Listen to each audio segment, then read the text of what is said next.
And are we all ready to start? I am. Ready as I'm gonna be. Alright. Hello, and welcome to Stasis Pod, the Transformers animated podcast. I'm Rob. I'm Jen. And I'm David. And, hi. Right off the bat, unfortunately, a couple of weeks ago, we lost our friend Alex, and, they were taken from us too soon, and, we're going to miss them terribly. I wish I knew them better than I did, but we're lucky that during the time they had, they chose to spend some of it with us, talking about the show that we all like. So we're going to keep talking about it, and we wish they were here, but unfortunately, that's not the way it went. So Yep. I made my post on our blog over at iconunderground.net. If anybody didn't happen upon that, on, linked from Twitter or anything, I encourage you to take a look. That explains a lot of what happened and, what our situation is. yeah, it's a lovely piece, Jen, and thank you again for writing it. Unfortunately, it's a piece that we hope that you never hope you have to write. It's been strange few weeks. It's a very weird feeling. Like Alex doesn't feel gone. It's weird. No. And I never got to meet Alex in person. I wish I had, but this is odd. But I'd like to think Alex would be annoyed if we stopped on their account. Yeah. Yeah. We're going to carry on as best as we can. Yeah, it's not going to be the same, but I don't think that they would have wanted us to stop, and like you said, they would have been annoyed if we had. Yeah. So, today we are on Sari, No One's Home. This is the 27th overall episode of Transformers Animated. We are on pun titles again. Yeah, we have gotten to the point where we've gone past unimaginative titles, past titles that are just trying too hard, and now we're just to bad puns. Yep. It is kind of a bit of restraint that it's taken them this long to use Sari's name as a pun in the title. And not just in dialogue. I'd almost commend them for waiting this long.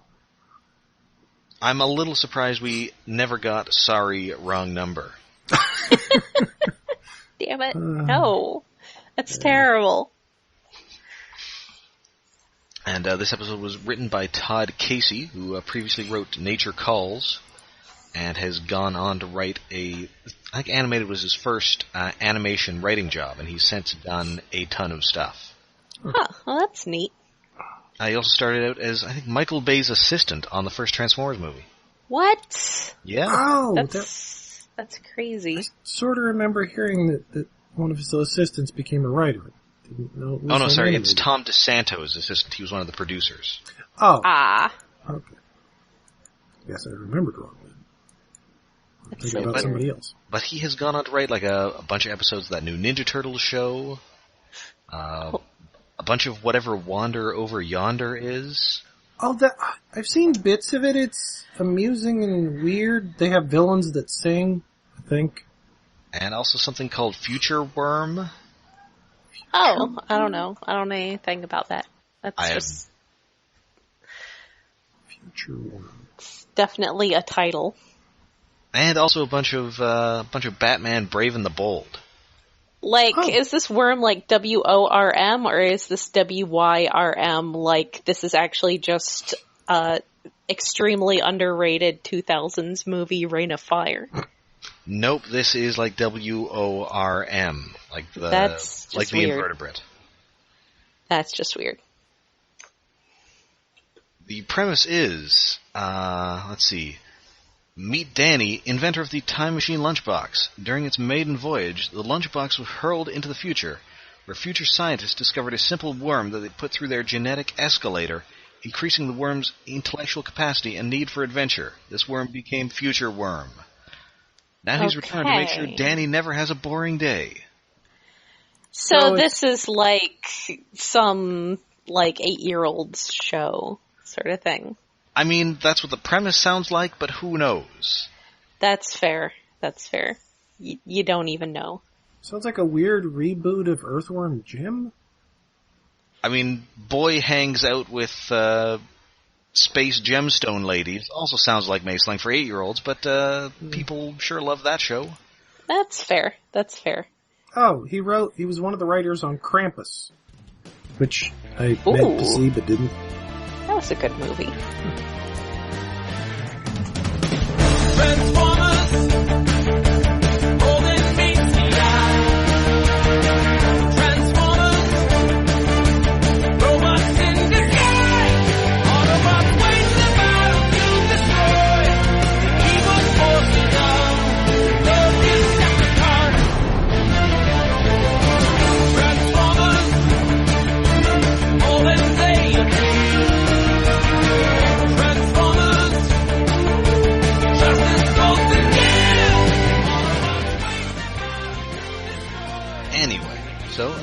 This first aired June 5th, 2008. Almost 10 years ago, which still feels super weird. Yeah. And we open at the Autobot base, where Prowl has arranged a bunch of assembly line machinery into his own personal danger room. Which is pretty cool. And Sari, who of course is still living there, has decided that, since she lives there as well, she can do this just as well as this space robot ninja can. Of course she does. Of course she thinks that. Her overconfidence just never goes away. Yep. Well, she is wearing a helmet at least. Yeah, well, that's something. Yeah, a helmet, rollerblades, and elbow and knee pads that she was wearing in the original intro, which was a lot shorter before they cut it up. Oh, right. In the original intro, she also had a jetpack, which hasn't shown up yet. Like a jetpack turns into a bike or something? I think. Oh, yeah. That sounds familiar. And so he agrees, and I think, is this the point where he picks her up by the scruff of the neck like she's a kitten? Yes! That's adorable. I mean, thankfully, I guess, yeah, and I guess stretch fabrics are futuristic enough in the future that he's not strangling her.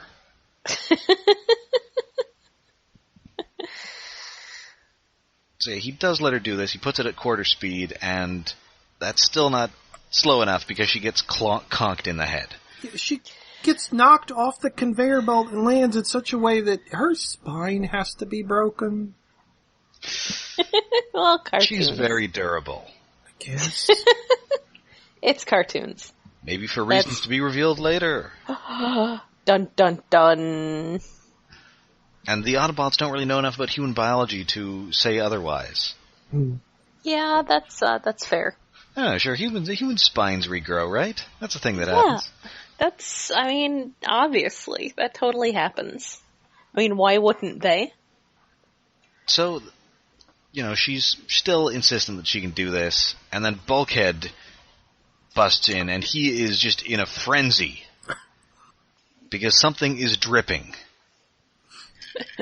Well, I can't really blame him. That's one of those things that always seems to annoy me. If you, hear a sink dripping in the middle of the night, I have to get up and find it.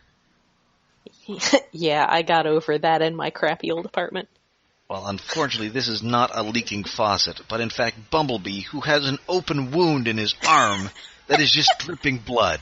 Yeah, he's just... Yeah, this is so many questions of this whole, thing. I'm a bit of what you might call a hemophobe. Yeah, this is okay, he had to get a puncture big enough to make a hole in his arm. Okay, and he's got oil in his arm, and it just keeps leaking on the floor, and he hasn't done anything about it, and he's leaking this entire episode. How much oil is inside him? There is one point where it's like, how can he possibly have just gushed out that much oil? Like, how is he not dead? And this show has kind of blurred the line between oil as beverage and oil as bodily fluid, and those two lines are about to converge, and I just cannot take it. Yeah, in this episode, that gets a little out of control. It's not great. It's a little distressing. Yeah. So Ratchet is all, hey, bump. Oh, just imagine, like, having a roommate and he's bleeding all over the floor. It's like, disgusting. Unless you're a lost member of the Romanovs, you better put a bandage on that thing. Yeah, just don't do that. It's not great. It's not acceptable. Actually, pretty much a roommate dripping any amount of fluid in large quantities is, no. I wouldn't want them dripping anything. It's gross. I mean, I've had some messy roommates in the past, but this is a whole nother level. Yes. Especially in the common area. Don't do that. Yeah. Ratchet is all, hey, you're horribly bleeding. Maybe I need to fix you. And Bumblebee's all, oh no, I'm fine. So he just waves this arm around and just sprays his robot blood everywhere. Yeah. What the hell? Anyway, luckily, they turn on the news, and the Constructicons are still around, and they're just messing stuff up again. So, why did they just leave them to go wander around Detroit? That's a good question. That was our question last time. It's like, do something with them? Construct it, aim them, give them a job somewhere? No, that's just a let good them question that never is at any point addressed in wander any way. around Detroit for months on end. Yeah, like you do. It's not a good idea. It's not very responsible. So yeah, they steal a bunch of oil, they escape with a smoke screen, which may be deliberate, and it may just be these two robots farting. It's totally a fart joke. Yeah. It's not entirely played as a fart joke, but it's clearly a fart joke. It's clear in the way that the reporter is, like, uncertain about whether it's actually supposed to be a smokescreen. Yeah. So the Autobots decide, hey, we better actually do something about these Constructicons this time, because we actually have plenty of time left in this episode. We have time in this episode to deal with that. Yes. So they go. Sari wants to go, but Optimus quite rightly suggests that she does not, because, again, they almost decapitated her the last time they invited them over. And that time they were trying to be friendly. Yeah. So Sari, much like Kevin Connor, is home alone. Yeah, we were making the jokes last time the Constructicons were here. Kevin McAllister. Why do I remember that? Kevin McAllister, that's right. Why is that a fact in my head? I have not seen that movie or any of its sequels in, I'd say, 20 years. Oh. Are they 20 years? But, they have to be I mean, this is going to be better, because you can, given these are giant robots, you can subject them to all sorts of abuse without killing them, as like 50% of the pranks in that first Home Alone would do. Yes. Like, you take a paint can to the skull, you're not getting up. No, you're not. Possibly ever. This episode flips it the other way around. Sari's the one that's constantly getting abused and damaged in the episode. Yes. So she uses her key on a vending machine, turning it into a sort of candy TARDIS. So how is that food edible? I mean, I assume the Autobots somehow acquired this, given that they know Sari now needs to eat people food. I guess that's fair.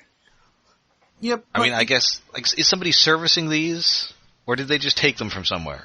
Like, either if somebody's coming there, but even then, like, they know Sari needs food. And the way she's overindulging, it's clear that, like, she's not supposed to do this. This is not what the Autobots would allow, because she's hacking the building. But, like, why would they have candy bars in the building in the first place, then?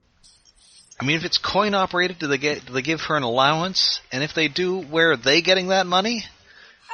Find it on the street? Presumably, she's allowed to, like... Maybe she's just allowed to have it in moderation, because they, you know... have some concept of basic human parenting. I don't know. Well, yeah, but then why would you have it in a vending machine? I realize that's a generous statement. You would let Sari go to the store, go to the bodega, pet the cat, get a candy bar. You don't get it out of the vending machine. It costs way more in the vending machine. Kitty cat. But see, this is the future of 2050. Bodegas have been replaced with vending machines. Bodegas have been replaced with non-manned bins operated by apps in the lobby of your... Didn't you guys hear about this? This was like a news thing this week. No. Yeah, so obviously in the future, these will be all the rage. These vending machines. About people in Silicon Valley who just don't understand why things bring other people joy and want to ruin everything. I did see something on Twitter earlier about some bodega owners protesting, but I think it was just Iranian. Yeah, basically these venture capitalists invented the vending machine.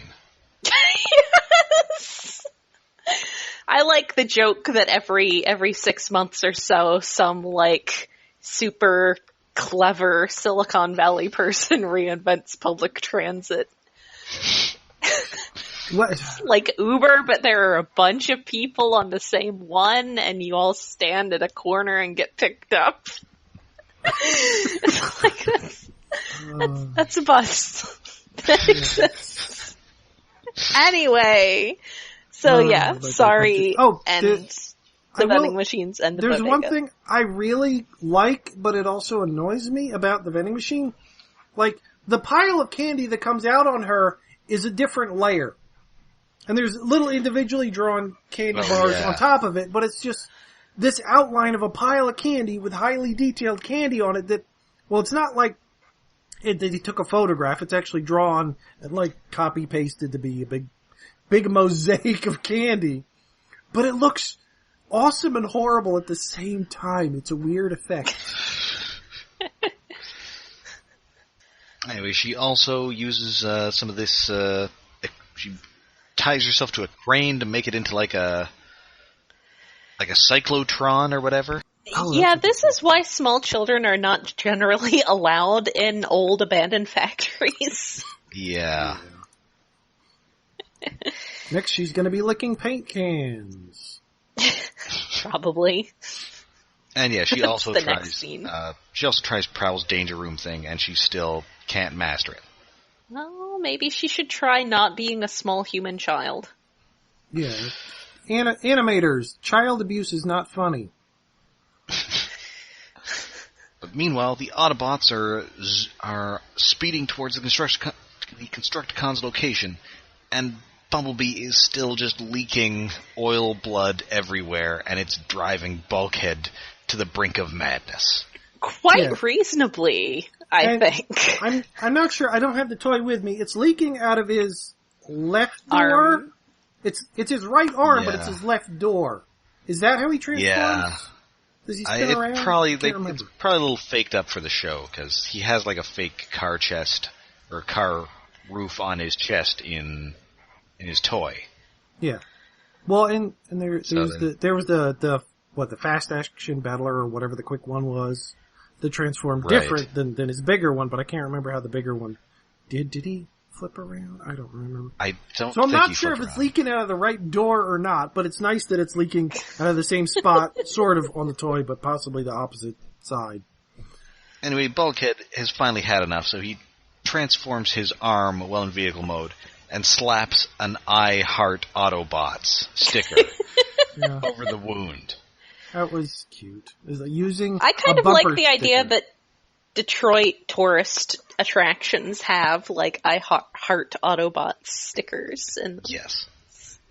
And I wonder, is that a coded reference to City of Steel, which ends with Bumblebee ends with Generation 1 Bumblebee with an I Heart New York sticker on his bumper. Maybe. I mean, nobody makes Optimus Prime into a big robot alligator in this, unfortunately. No. Sadly? Question mark. Yes, I'm amused at the idea of using bumper stickers as Band-Aids on giant robots.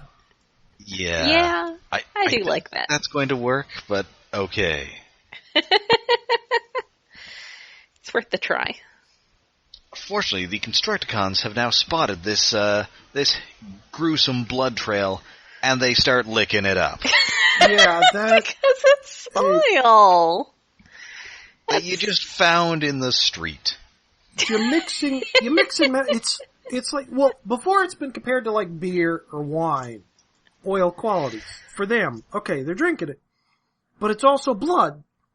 So, does this mean, like, Megatron regularly drinks other people's blood? Is this a vampire? What does this mean? It is does kind of come off like a creepy vampire kind of thing. I never drink antifreeze.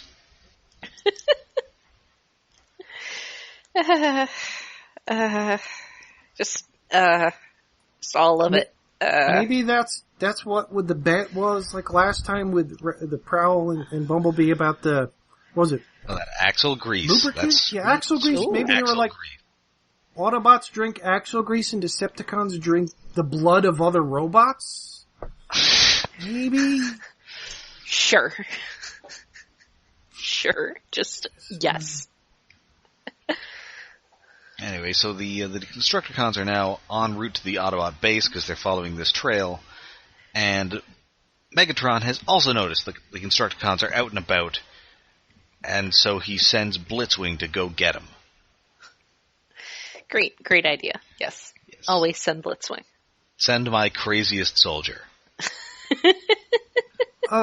Yeah, that's kind of saying something. I mean, I guess at least he's only crazy like a third of the time, unlike Lugnut, who's crazy all of the time. Well, also Lugnut is additionally stupid. Yes.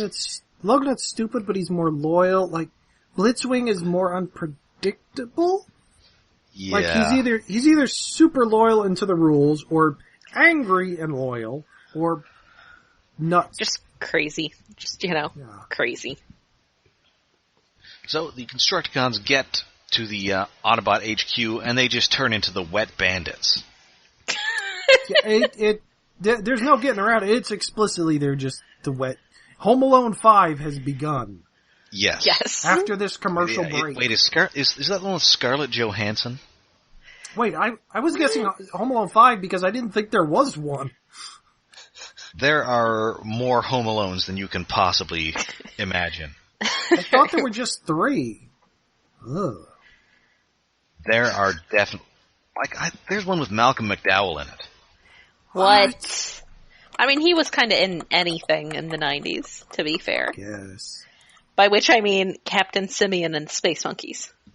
Hey, he was good in that. Okay, so there's Home Alone 1 and 2. Those are the ones with Macaulay Culkin. There's Home Alone 3, which is the one with Scarlett Johansson.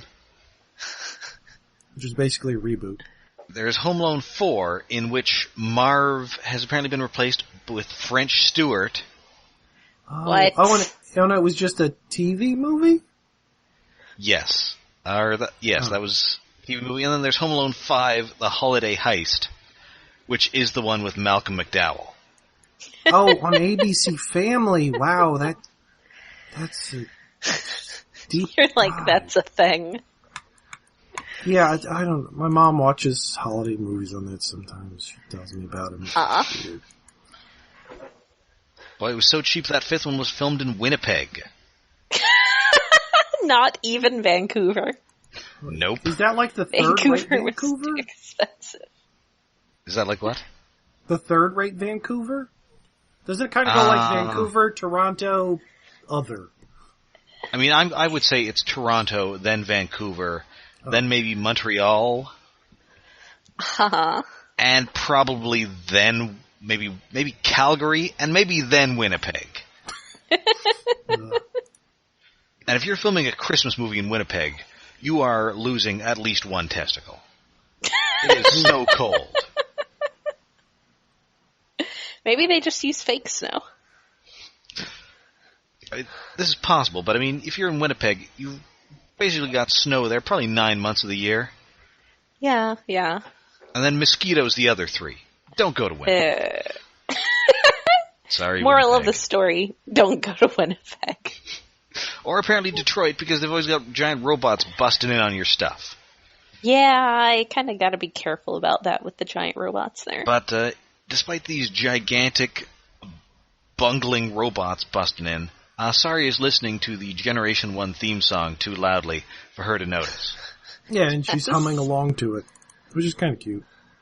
It actually took me too long to realize what song it was, which admittedly was only like 2 seconds, but it still felt like, oh, I should have realized that on the first note. Well, it's really kind of just the animated version of it. Like, it's kind of their own theme song. Mm-hmm. Just the part of it that's based on the G1 one. That's true, I forgot that we were back to the Generation 1 theme in this. Yes. We're back to just having things being Generation 1 because it has to be. Although Transformers Prime does not have the Generation 1 theme song. That's true. It's great. Man, I love Prime. I'm ready for us to get to Prime. I'm looking forward to it. So Sari finally does find them, and screams and screams and screams. It's pretty adorable. She's just a sonic weapon at this point. Yes. They don't know what to do about it. So she gets away, but Scrapper and Mixmaster are convinced that the good stuff is here.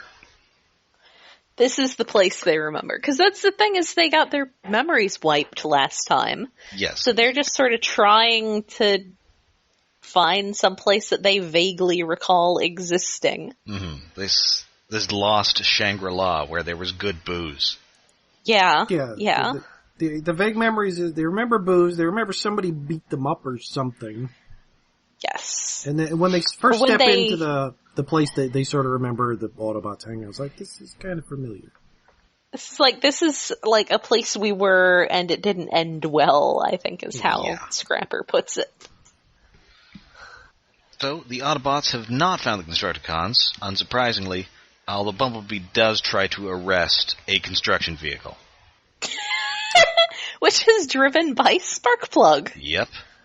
Oh, Sparkplug. And then I believe at this point, the bumper sticker either falls off or gets yanked off, and just this lake of fluid comes out of Bumblebee. Yeah, this is definitely the how is he not dead point. Like, get this man some juice and a cookie. How high is his oil pressure if that much is coming out? Like, he should just be making sloshing noises when he moves around. It's not healthy. It's not healthy. Come on, B. Get Ratchet to patch that up. So, he calls Sari, but unfortunately this leads to a tense scene where Sari is hiding in her bedroom, and her phone goes off. And her bed is a giant tire. Yes. Yeah, have we seen her bedroom in... No, we haven't seen her new bedroom. We know she's been staying there. We haven't seen her room, which is... Mm-hmm. Yeah, it looks kind of like it's just the corner of someone else's room, because it's just a big tire with a pink blanket on it, a couple other tires that are nightstands, and smokestacks for some reason. It is. She's just got this, giant tractor tire with a bed in the middle with a pink blanket. And this sort of... This put me on this small little, internal thing about, how I really like Sari's relationship with femininity. Because, her room at Sumdac Tower was so girly. But it's just So, it's, she's got this bed that's made out of a tire with this pink blanket, and she's got this teddy bear. And I like that I guess the only way in which she's ever really written as being, like, not like other girls is when she's not like other kids. Yeah. Yeah. But she's still, like, you know, she's trying to beat Prowl's cyber ninja training room, but she's got this pink bed and everything, and it just, I appreciate that. Yeah. I appreciate that she can act like a kid and, you know, act in this very sort of active way without having to be, like, not having a pink room and a teddy bear and stuff. So anyway, that's my little side diatribe for today. So they end up breaking her phone without, I think, ever realizing that it was a phone, and Sari is incensed at the loss of her then She is very mad about that, man. Back then, ringtones were all you had. That's right. Back then, ringtones weren't just like your MP3 of the Transformers Victory theme that you just stuck on your phone. She probably had to pay for them. Oh, geez. Remember when you had to pay for ringtones? Oh, man. Back then, in the future. Yeah, that was rough times, man. I'm just trying to remember the last time I actually heard a ringtone on my phone. The last time someone called me and I wasn't just texting or Discording or something, or tweeting. Like, using a phone as a phone just seems so strange. I know. That's like, my ringtone is the thing that tells me to put my phone somewhere else because someone's calling and I don't want to talk to people. Why would you have a phone if you wanted to talk to people? That's so rude. Anyway, so Blitzwing has found the Autobots, and he has been, and two of his personalities decide that Hasbro wants there to be a fight scene in this episode that isn't two characters we're not making toys of versus a little girl. Yeah. It's time to fill some airtime, baby. Yay. And he also talks about how much he likes iron filings on top of servo salad. Yeah, that's a thing. What the hell? It's just like a bowl of gears that you eat.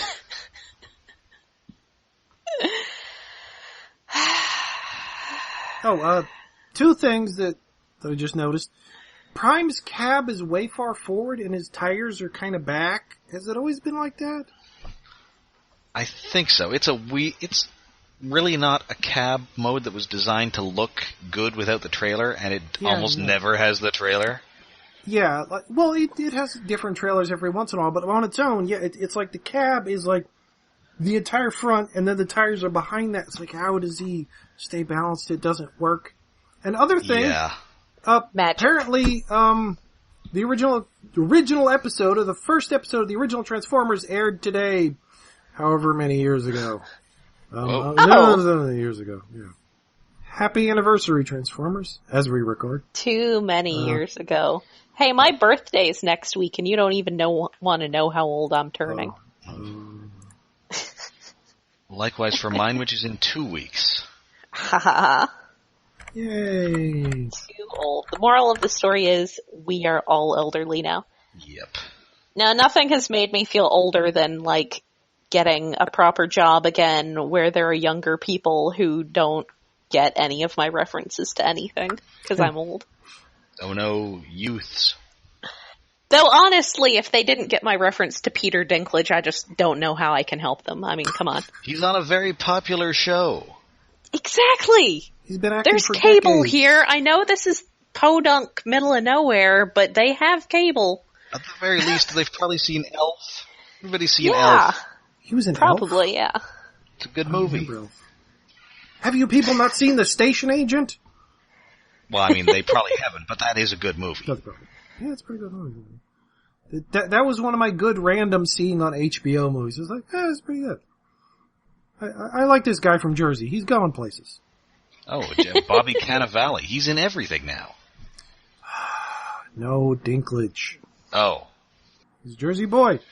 I mean, Bobby Cannavale is the Jerseyest of the characters in that movie. Yes. Anyway, we are all very old. Yes, and Blitzwing is fighting Autobots because we got to fill some airtime. Yeah, so you gotta have a fight. You gotta have a fight scene. Yep. This is why they couldn't make that Dark Glass episode that Christy Marks did. Oh yeah, no fighting. Not enough fighting. You gotta have the fighting. So here's your fighting. So Sari has decided to go full Casey Jones against these intruders. It's pretty adorable. Well, I guess Casey Jones with the fashion sense of April O'Neil. Yeah, she's got the yellow. And the red hair. Yeah. It works. I will allow it. So yeah, she attacks them, and it turns out that Transformer v Hockey Stick is not exactly a fair fight. No. Hockey sticks are not made of a hard enough thing for that. I mean, it's not gonna work. I watch a lot of hockey, and I see hockey sticks break when they hit the ice, much less giant robot metal.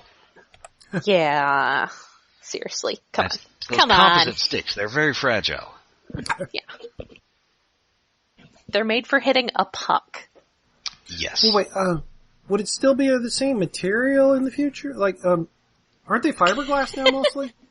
Oh, it's a composite fiberglass kind of thing where it's got like flex to it. So some guys have a real flex to it, so they can whip that puck at ludicrously fast speeds. Okay, so in the future it'd probably be more like Kevlar or something. A little bit, Or solid space metal. I don't think they're going to use plastinium or transparent aluminum, though. That's Star Wars. Like Trump's wall made out of transparent aluminum. Anyway, so she briefly hides in Prowl's room, which you remember from previous episodes. It's kind of got a tree growing through it. And she's also very incensed at the possibility of them breaking her TV. Yes, she says that. She says they got her cell phone, but they're not going to break her TV. And when Mixmaster's ambushed by her, he asks what the front end loader was that. Yeah, that yes. Is that the closest we've gotten to swearing in this show? Well, it was almost closer, because the original line was, what the forklift was that? That's pretty cute. That got nixed. I'm not sure which is better or worse. I mean, a forklift is something you might say more often, or sing about, or see. Front-end loader, like, I mean, that's a thing. It's a piece of construction equipment. But it's not a common one you would think to name. It's just kind of a mouthful of a name. Well, yes. Also, a front-end loader sounds dirtier. Yeah, it does sound kind of dirty. I almost prefer it that way. Well, yeah, that's good. That's acceptable. So she gets to the communication center, contacts the Autobots, but unfortunately they can't really do anything because Blitzwing is kicking the crap out of all of them. And they're just, standing there huddled, conferring, while Blitzwing is, standing back and just making fun of them.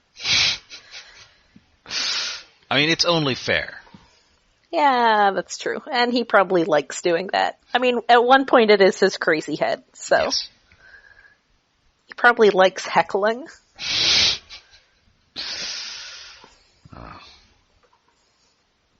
So because they aren't going to get there anytime soon, Sari decides to set and trap for the Constructicons. And an actual trap and not just jumping out and attacking like, Ann trap would be. In quotes. Yeah. So she's got a bunch of barrels of oil. They're lured in with these. Then she uses the mechanical arms to dump them out, and then sets them on fire. Or sorry, no. No, I'm thinking. Sorry, they slip in this oil. Yes. Yeah. Comically. Yeah. And then when they chase after her, they end up in Prowl's danger room, and they get. It's like the end of Brave Little Toaster. Oh. They get on this conveyor belt, they get riveted a bunch, they get magnetized, and then you just get tossed out. It's harsh. Yeah, I was thinking the end of Child's Play 2. Oh, yeah. Yeah, only they don't get melted, but At there this are blood point, torches there, so almost. At this point, I felt so bad for them because they just wanted some oil. I mean, these two are basically just alcoholic hobos at this point. Yeah, they were more malicious in their first appearance, but they get more abused this time. Yeah, they weren't even, like, that bad this time. They've just got the DTs. They need a taste. Poor guys. She just comes and beats them up. I mean, admittedly, they broke into her house, but they didn't know it was a house. It's harsh. What I'm saying is they weren't the bad guys here. They're not the bad guys. Sari is just out of bounds. But Megatron is the bad guy, and he radios into Blitzwing. Blitzwing, the episode is almost over. Go do that thing I told you to do 10 minutes ago. Wait, is this where the Autobots have a football huddle? Yes, and they decide to do Omega Formation. Yeah, which, I don't know. I think David would probably know more about that. So I guess Bumblebee just zaps the guy a little, and then Bulkhead does the fastball special with Prowl, and then Ratchet uses magnets, but then Ratchet gets beat up and taken hostage. Which is probably not what Omega Formation is supposed to be. No, probably not. I'm gonna say probably not. Yeah, Blitzwing decides, oh right, I was actually supposed to move the plot forward in this episode. See ya! Pretty much. And leaves. The Autobots get home, they're kind of impressed with what Sari has done, but they're also displeased that she has apparently eaten a year's supply of candy. Well, I think it's also that it's not so much that as she left all the wrappers lying around. Also that. And she just made a mess. She made a huge mess, and not even because she was trying to save the base. It was because she was just being a little girl left home alone. Yep. Next time, maybe just get a Coke machine. Next time, maybe just leave her with Captain Fanzone. Yeah, oh. Get a babysitter. Yeah, as we've noted, they don't really have a lot of good babysitting options. Yeah. I mean, Captain Fanzone has a wife. Well, this is true. I mean, she has a chance of... I mean, she has a chance of being better with children than he does in that she is a separate human being. I mean, she basically has. Yeah, I mean, anyone would have to be better with children than him. But hey, episode's not over yet, because the Constructicons are still running away, and Blitzwing finally finds them. Yay! He gives them some of Megatron's private reserve, and says, hey, there's more where that came from, if you guys work for us. And they realize that was the good stuff they're remembering from their previous antics. And so that leads right into our big finale. That is the end of the episode. It's funny how both of the past two seasons have ended with an episode written by Todd Casey that is mostly pretty goofy, but kind of at the end turns out to lead into the finale. Because in this place last season was the Space Barnacle episode, which ended with Sumdac finding Megatron's torso. I'd say that's a good point there. That's a completely valid comparison. It is kind of weird. So yeah, it's kind of an inconsequential episode. It goes by quickly enough. The Blitzwing stuff is entirely for the purpose of padding the runtime and putting a fight in there. Yeah. But it's fine. It's okay. Yeah, I mean, it's a fun enough episode, though like I said at the end, I really just ended up really feeling sorry for them. Yes. Those poor, shambling hobos. They did nothing wrong. They're probably going to write something in, like, hobo code on the outside of the building. Yes. Don't go here. Evil child. What are they going to do? Write it in acid or something? Maybe. Or just, like, carve it with their, like, big robot hands. Yeah. Yeah, I guess. Or maybe they've constructed hobo nickels that they can, out of manhole covers. Oh. I mean, what have they been doing in the last however many months it's been? I mean, yeah. Just stealing, I don't know, oil pies out of windowsills. They've been being hobos. They've been being hobos. Actually, I vaguely recall that one of them might actually have, like, a bindle at some point in the third season. Oh, yeah, I think I do remember that. These are just straight-up hobo cons. Yeah. Yeah.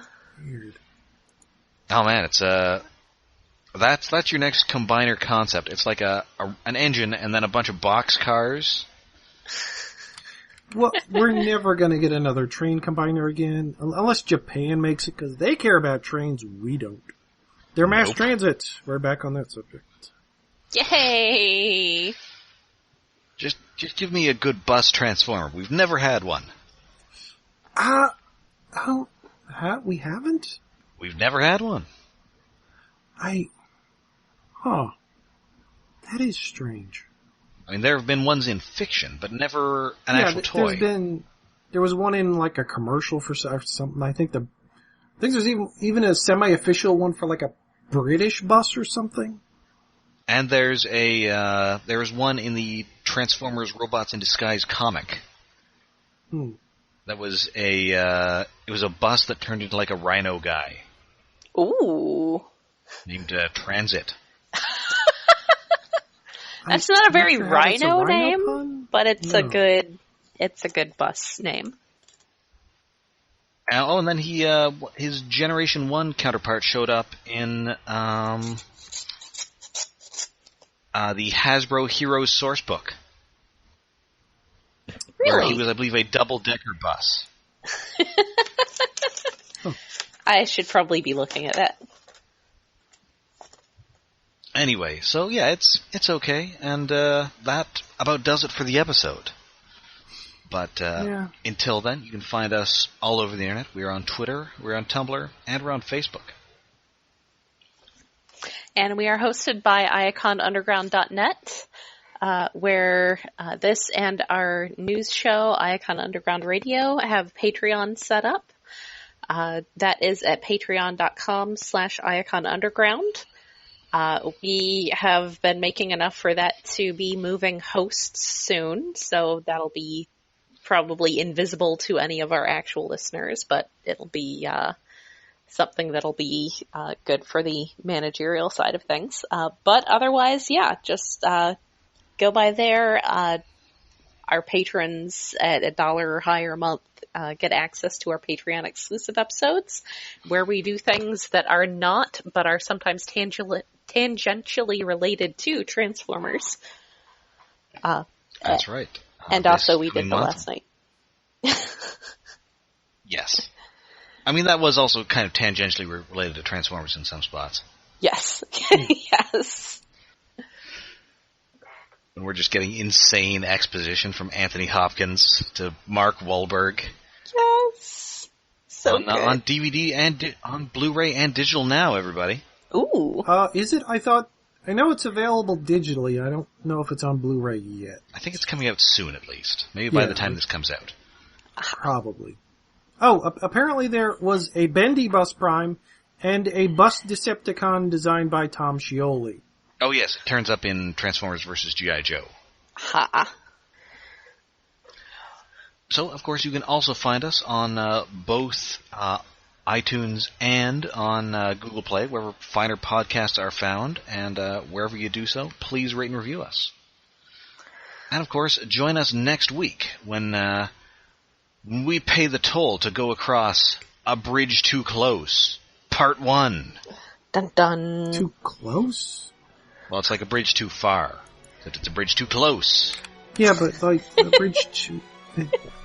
It just feels weird or worded that way. Bridge too close. Doesn't sound like a right phrase. I mean, it's definitely just, okay, it's like a bridge too far, but it's different because this is the title of it. Yes. Don't think too hard. You're overthinking the pun. Alright, it's a space bridge thing. Yeah. So it's a bridge, it makes things closer. Don't question it. But until then, I'm Rob. I'm Jen. And I'm David. Good night. We miss you, Alex. Yeah.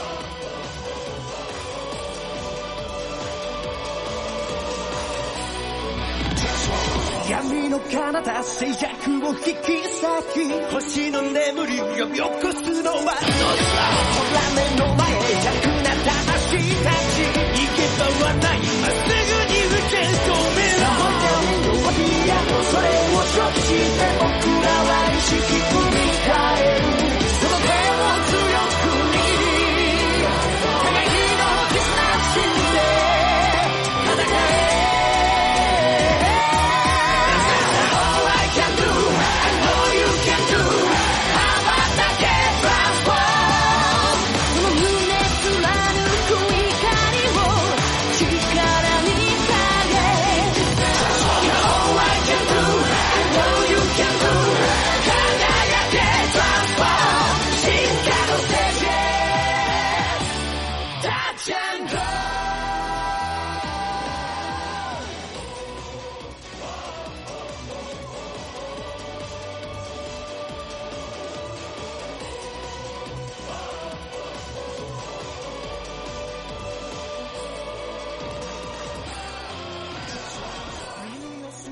新たなる始まりなぜ時代は僕らを